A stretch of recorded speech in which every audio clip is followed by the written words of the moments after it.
Will you be my husband? Jonah Creel stood very still on the platform, the valise handle still in his grip, and did not manage a single word for what felt to him like a very long time. A porter's cart rattled past. Somewhere down the line, a whistle answered another whistle. He set the valise down slowly, as though that might buy him a moment to make sense of what she'd just said. Etta Mallory's face went red before he could answer. She stopped herself, started again. Pretend, just pretend, for 2 days. 2.5 hours earlier, they had not exchanged a single word. She had been struggling with the valise on the platform at the depot, wrestling it up the train steps alone, when a man in a canvas coat, his hands scarred from years of work, took the other handle without being asked. "That yours? Or are you smuggling someone in there?" She'd laughed despite herself. He carried it aboard, found her a seat, and went on to his own without asking where she was headed. Their seats turned out to be only a few rows apart, and somewhere past the second water stop, he came and sat across from her instead, saying the view was better on this side, which she suspected wasn't true.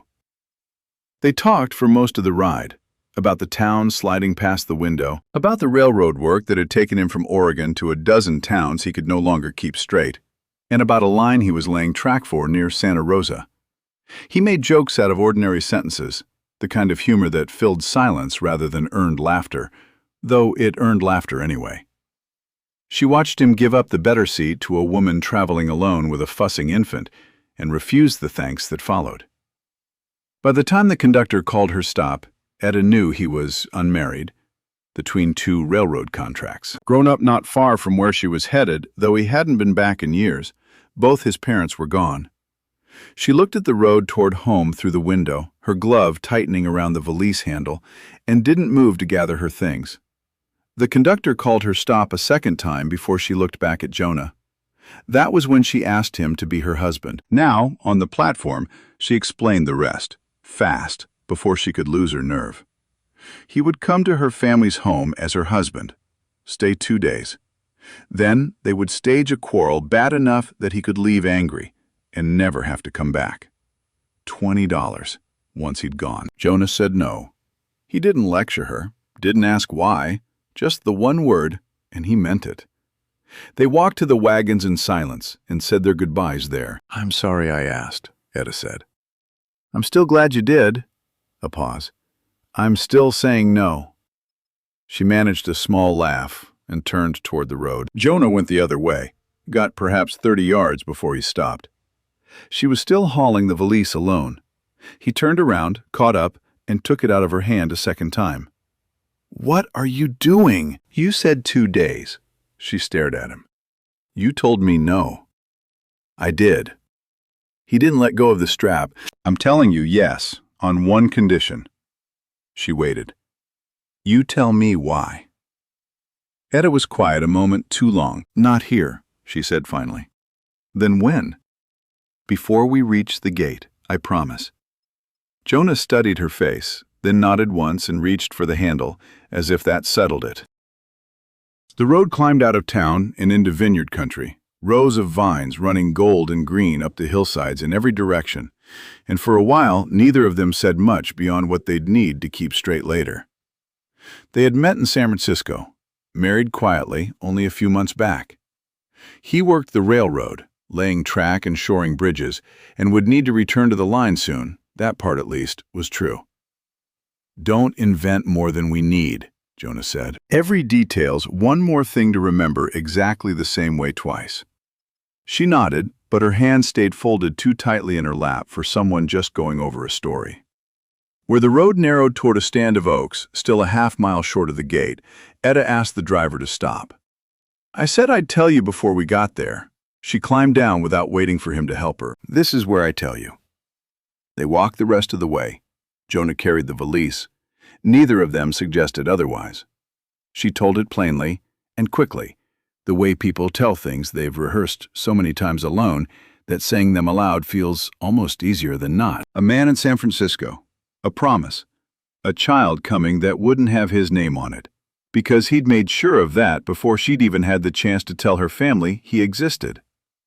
"My father won't turn me away," she said. "I know that much." He never would. Jonah waited. It isn't that I'm afraid of. She kept her eyes on the road ahead of them. It's the way he'll look at me when I tell him. That's the part I can't walk in there and hand him first. She didn't say anything else, and Jonah didn't ask her to. The estate announced itself before the house did, vines running in disciplined rows up both sides of the valley, a stone cellar built into the hillside, a timbered crush house with its own chimney, a warehouse stacked with barrels waiting on last year's wine. Wagons stood loaded near the crush house. Men moved between the rows with picking boxes balanced on their hips, calling to each other in 2 or 3 languages at once. It was harvest, and the whole place moved like it knew exactly what it was doing. Jonah had worked plenty of places. He had never worked anywhere that looked like it intended to still be standing in 100 years. Garrick Mallory came around the side of the crush house at the sound of the wagon wheels, wiping his hands on a rag, and stopped when he saw who was walking up the drive beside his daughter. "Papa," Etta's voice held. "This is Jonah, my husband." Nobody said anything for a moment that went on rather too long. Lenore appeared in the farmhouse doorway, one hand still on the frame. Garrick looked at Etta, then at Jonah, then held out his hand. His grip was firm, and his face gave away nothing at all.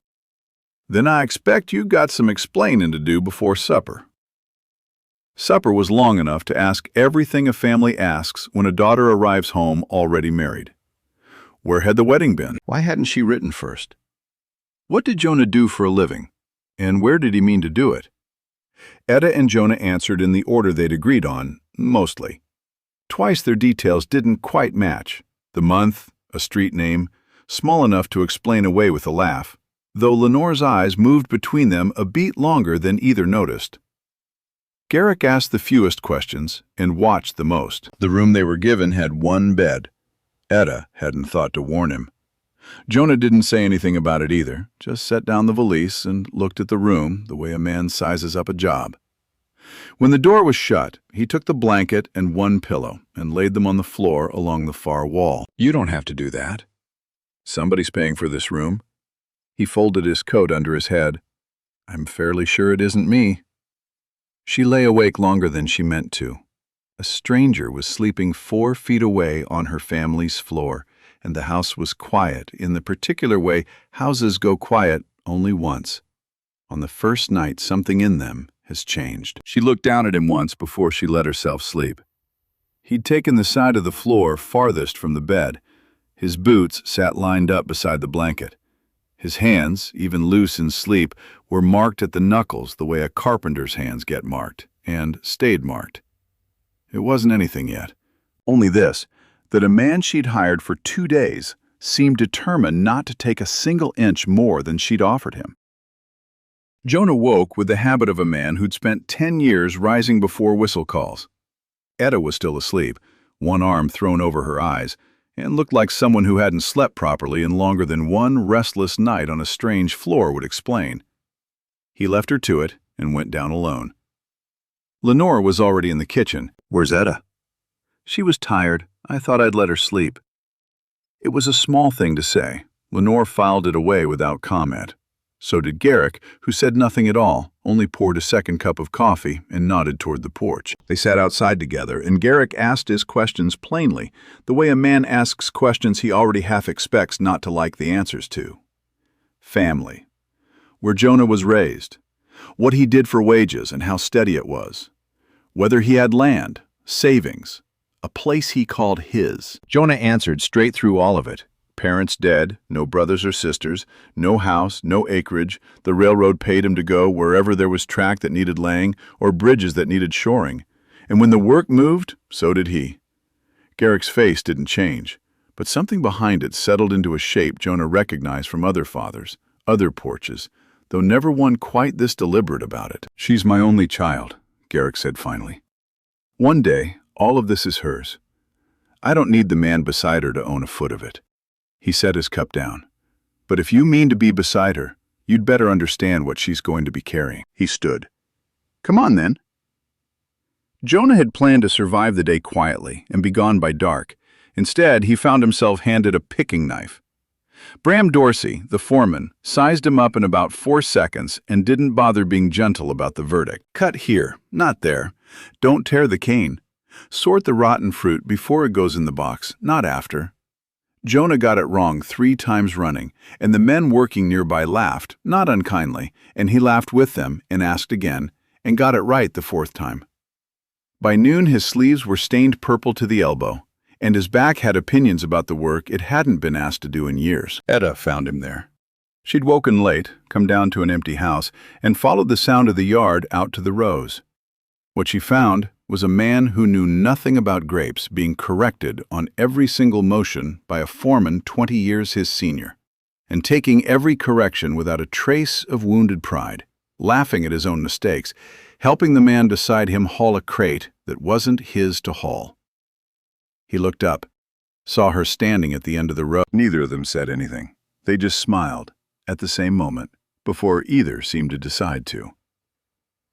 Garrick kept him through the afternoon and then into the crush house, where the air smelled of must and the light came slanted through high windows onto a press twice Jonah's height.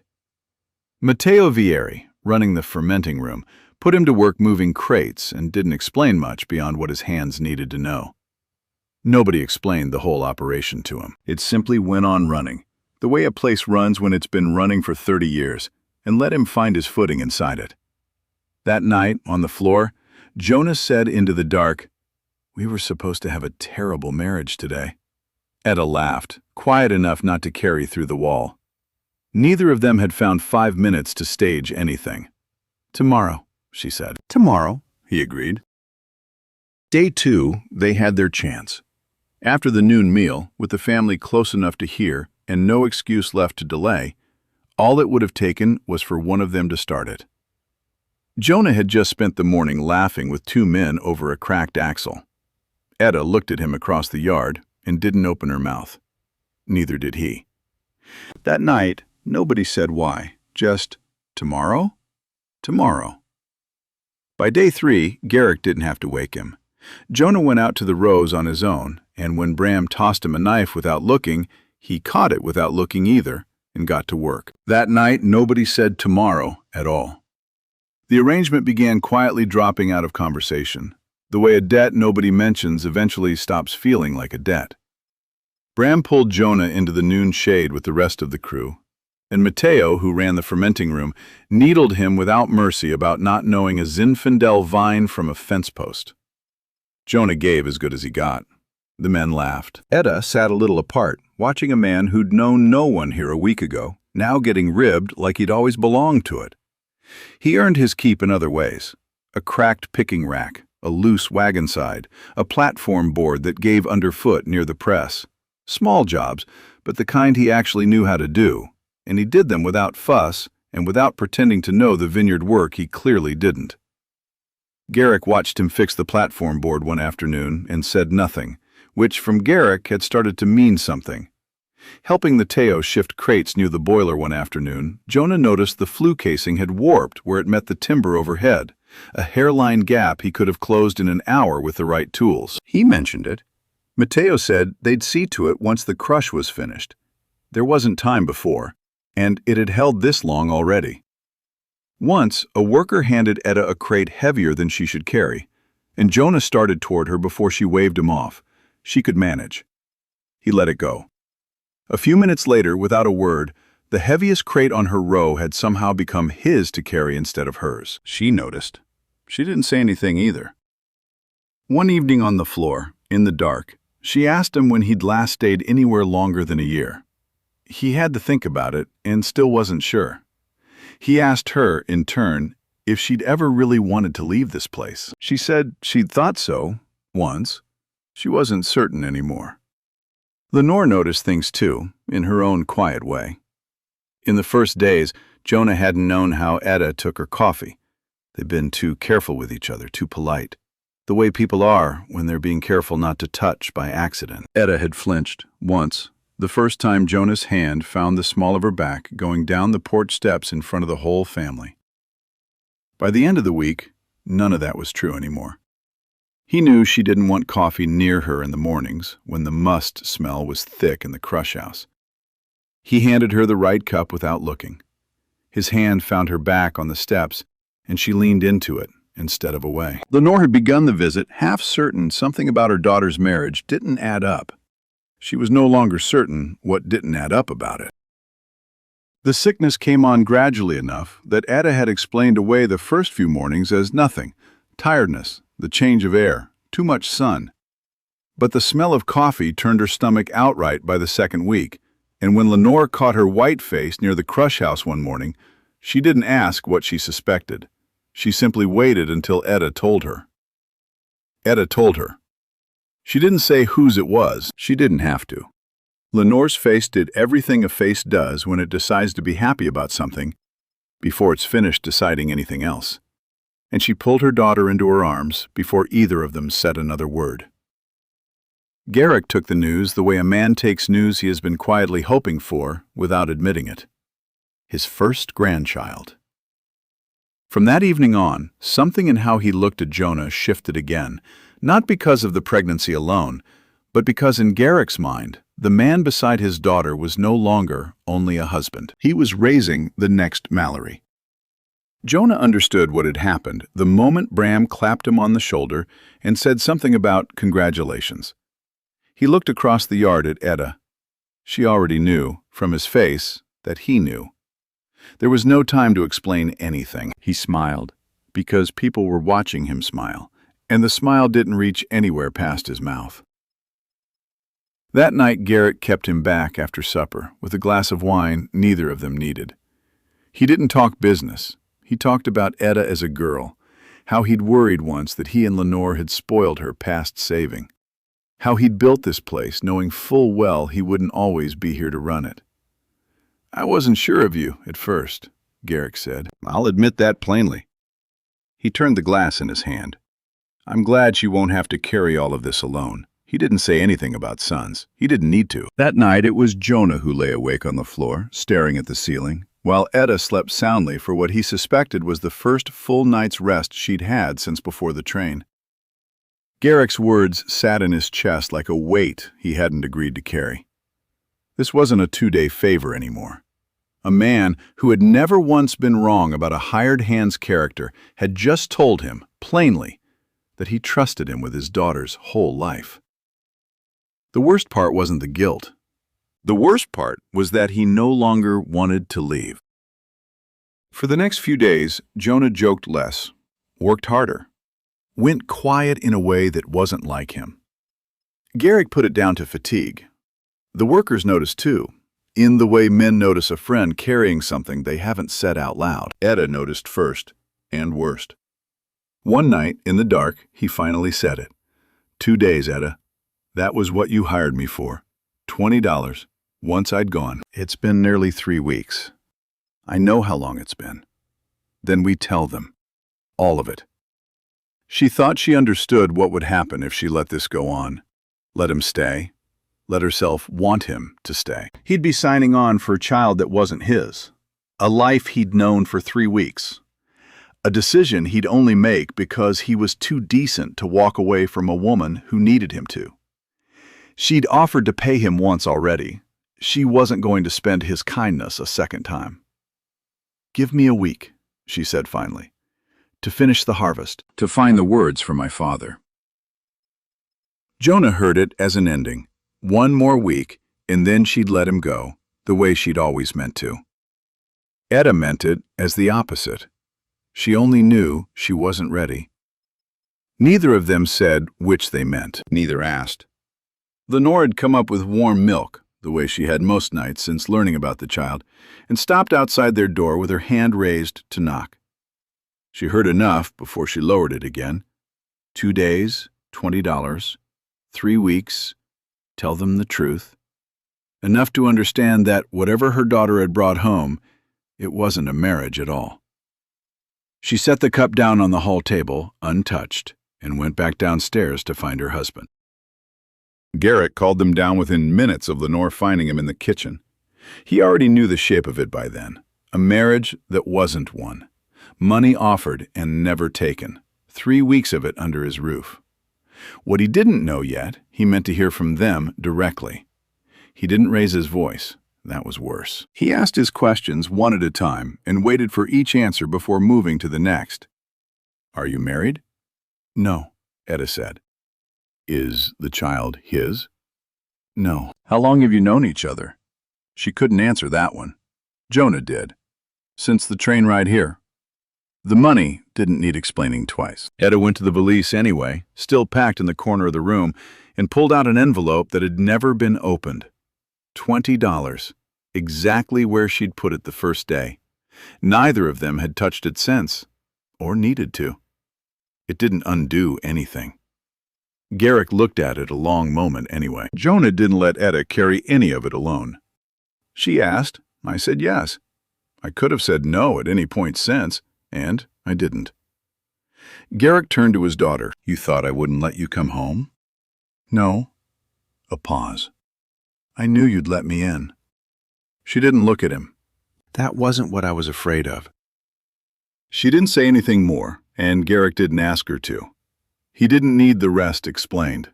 3 days ago, he'd told this man, over a glass of wine, that he was glad his daughter wouldn't have to carry the estate alone.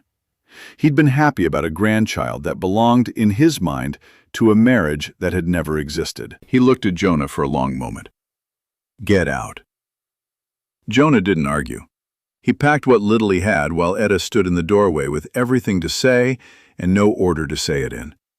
She thought of the weeks she'd asked for and never gotten to give him. He thought of it, too, differently. Neither said it. He carried his things down alone. Nobody came to see him off. Garrick didn't look up from the porch rail. Lenore was crying in the kitchen doorway, but didn't call him back. Jonah walked out through the gate and into the dark, in the direction he'd come from 3 weeks before. And this time, no one asked him to stop. The fire started small enough that no one could say afterward exactly how. A fault in the flue above the boiler, most likely. Dry timber that had baked all through a long harvest, finally finding a spark it couldn't shrug off. By the time anyone smelled smoke, the crush house roof was already burning above the press. Jonah saw the glow from the rise on the road, a mile out. More orange than a sunset had any business being at that hour. He stood there a moment. Then he turned back toward the estate and started running. He had walked away from her once before, at a station platform, and turned back for a woman he'd known less than an hour. This time he turned back for a place, and everyone in it, that had somehow become his in 3 weeks, without either of them agreeing to it out loud. By the time he reached the gate, the estate was working, not panicking. Bucket lines ran from the well to the crush house. Wagon teams hauled barrels clear of the warehouse. Someone had already soaked the nearest fence line. Etta stood near the farmhouse steps, dry-eyed and giving directions. Which block the wind was pushing the fire toward, who needed to move the account books, where Lenore should take the worker families who'd come running from the bunkhouse. Garrick saw him first. "I told you to leave." "I did." Jonah was already moving past him toward the water line. There was no time for anything else, and neither of them tried to make time for it. Jonah had spent 3 weeks learning this place with his hands, and it paid him back now. He saw what the others hadn't stopped to look for, a covered timber walk connecting the crush house to the warehouse, already catching, feeding the fire a straight path to the barrels stacked inside. He grabbed Bram, grabbed a length of rope and a hand axe, and the two of them, with 3 more men hauling on a line looped through the wagon team, tore the burning connection down before it could hand the fire a straight path to the barrels. It bought them time, enough to get the wagon teams loaded and most of the wine clear before embers found the warehouse roof anyway, from a different direction entirely, and took it regardless. Garrick wasn't watching any of that. He was watching 30 years catch fire, and something in him stopped being careful. He went with 2 men to haul a wagon of barreled wine clear of the building, worth saving, and close enough to the fire line that no one should have gone near it. The wind shifted while they were still loading. Flame ran fast through dry grass at the vineyard's edge behind them, cutting off the way back. A section of burning roof let go somewhere above and came down between Garrick and the others. Jonah was already running before he'd decided to. He got an arm around Garrick and pulled him clear as a second timber fell where the older man had been standing. A burning shingle caught the shoulder of Jonah's coat on the way down. He didn't feel it until they were both on the ground and someone was beating the fire out of the wool with bare hands. The burn ran along his shoulder and up the back of his neck. It hurt enough that his vision went white at the edges for a moment. It didn't take his arm, or his legs, or his ability to stand back up, which he did, because there was still fire to fight, and not enough hands to fight it. Etta reached the edge of the crowd in time to see her father pulled clear, and Jonah's shoulder smoking, and neither of them dead. She didn't run to him. There wasn't time, and the fire wasn't finished. Their eyes found each other for 2, maybe 3 seconds, then both turned back to the work still in front of them. The sparks reached the western blocks near midnight, the rows already stripped for harvest, which was the only mercy in it. Fire ran along dry grass and fence posts, scorching vines it couldn't fully burn, killing some outright and leaving others to be judged in daylight. Workers cut a fire break ahead of it and soaked the boundary line until the wind finally dropped, sometime past 3, and the fire had nothing left close enough to reach. By the time the sky started to gray, it was out. What was left standing? The farmhouse, the stone cellar dug into the hillside, half the crush house, and the eastern blocks, where the unpicked grapes still hung untouched. What was gone? The warehouse itself, the barrels that hadn't been gotten clear in time, the covered walk Jonah had torn down with his own hands, and somewhere near half the western vineyard, blackened and silent under a haze that hadn't finished settling. No one had died. Everyone standing in the yard at dawn was soot black, soaked through, and too tired to say much of anything at all. Garrick sat down in the mud and didn't get up right away. He built this place acre by acre over 30 years, and now he was watching the middle of it, still smoking, and pieces of it that would never come back. He didn't make a speech. He just said, low, mostly to himself, 30 years, and put a hand over his face for a moment, and nobody who saw it thought less of him for it. Jonah stood near him, his shoulder wrapped in someone's torn shirt, and didn't try to talk him out of the moment. Not all of it, he said finally. Garrick didn't answer. Jonah looked past him, toward the eastern rows still standing untouched, heavy with fruit nobody had gotten to yet. Then at the yard itself, workers, soot black and swaying on their feet, none of them having gone anywhere. Etta, Lenore, Bram with a bandage of his own around one forearm. "They're waiting on you," Jonah said. Garrick looked up, looked around properly, for the first time since the fire had started. Half a vineyard still standing, a cellar that hadn't burned, a daughter, a wife, a yard full of people who hadn't left. He stood up on his own. Nobody helped him. He told everyone to eat and sleep a few hours and come back at first light, not to rebuild a winery, just to see what still worked, clear what didn't, and get the eastern grapes in before they went past picking. If the press was too damaged to run, a neighboring estate would lend theirs. It wasn't a speech about tomorrow being fine. It was a list of what needed doing, and that, from Garrick, was close enough to hope. He found Jonah afterward, alone by the well. "You saved my life." "I wasn't ready to leave," Jonah said. It wasn't quite an answer, and they both knew it. "You already did," Garrick said. "So did I." A silence that wasn't unfriendly passed between them. "If you'll have another pair of hands," Jonah said, "I'd like to stay." Garrick looked at him for a long moment, at the burn, at the soot, at whatever else a man looks for when he's deciding something he isn't ready to say out loud yet. "Stay," he said. Nothing more. It wasn't forgiveness. It was permission, which was as much as either of them could manage that morning. Etta found Jonah in the kitchen an hour later, letting Lenore clean the burn on his shoulder before she was called away to the worker families and left the two of them alone with the basin and the bandages. Etta finished what her mother started. Jonah winced once, made a small joke about it that fell flat, and she didn't laugh. "You came back," she said. "There was a fire. That's not what I meant." He didn't answer that either, not right away. She told him, finally, why she'd never asked him to stay. Not because she didn't want him to, because the child wasn't his. And she'd already used his kindness once, And she wasn't going to be the reason a decent man spent the rest of his life paying for 2 days he'd only agreed to as a favor to a stranger. "That was never yours to decide alone," Jonah said. "I wanted the lie to end, Etta. I didn't want us to." She didn't have an answer ready for that. "If I stay," he said, "I know what I'm staying for." She understood him. Her hand found his, careful of the bandage. He didn't pull away.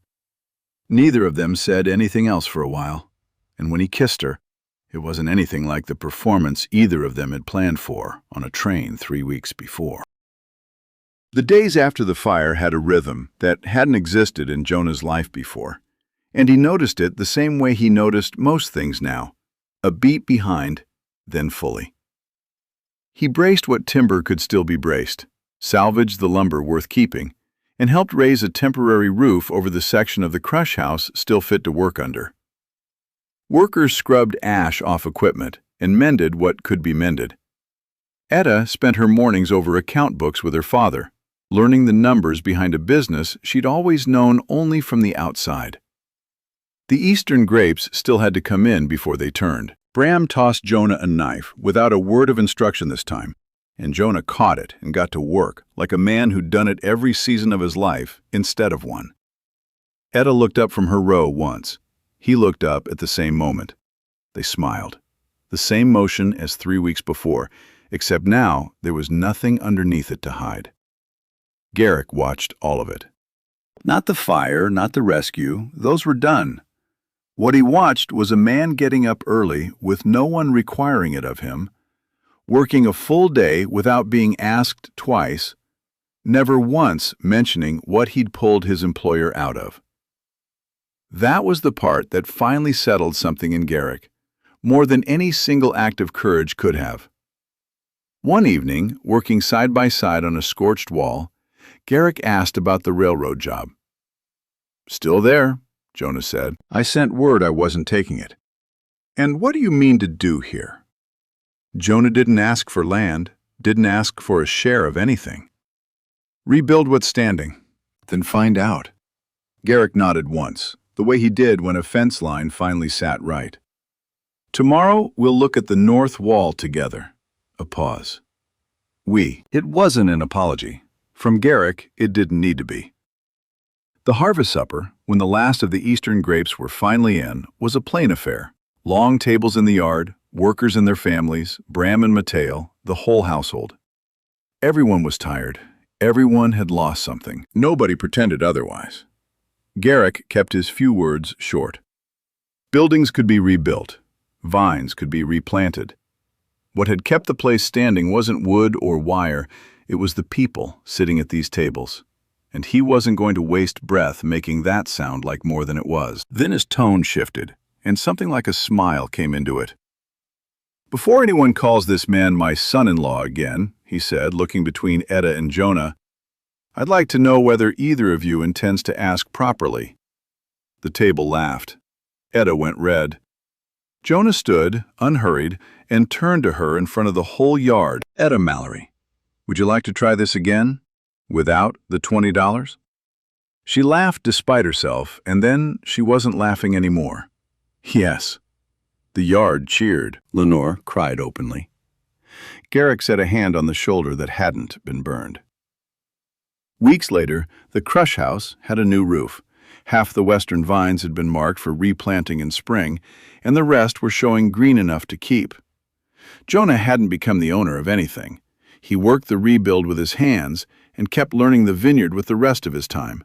And Etta had started sitting in on every decision her father made, the way an only daughter eventually has to. Packing away the last of the winter linens, Etta found the old valise pushed into the back of a closet, and inside its pocket an envelope she hadn't opened in months. Jonah looked over her shoulder. "You still owe me." "For what?" "One night's work." She looked at him. "You stayed longer than one night." "I noticed." She put the envelope back where it had been and closed the drawer, and they went out together to where the others were still rebuilding in the last of the afternoon light. So another love story between Jonah Creel and Etta Mallory has come to an end. What gets me about this one is how alone Jonah was before any of this happened. Years of never staying anywhere long enough to be missed. And the family he found wasn't one he was born into. Two strangers, no connection between them at all, until fate sat them next to each other on a train. He turned back twice in this story. The first time, at the station, that was his own choice. He turned back and agreed to a lie, a fake marriage for 2 days and $20. But the second time, after that very lie got him thrown out of the only family he'd found in years, that wasn't his choice to make anymore. Fate made it for him, in the shape of a fire he didn't have to run toward. By then, what stood between them was never really the arrangement, not the lie, not the $20.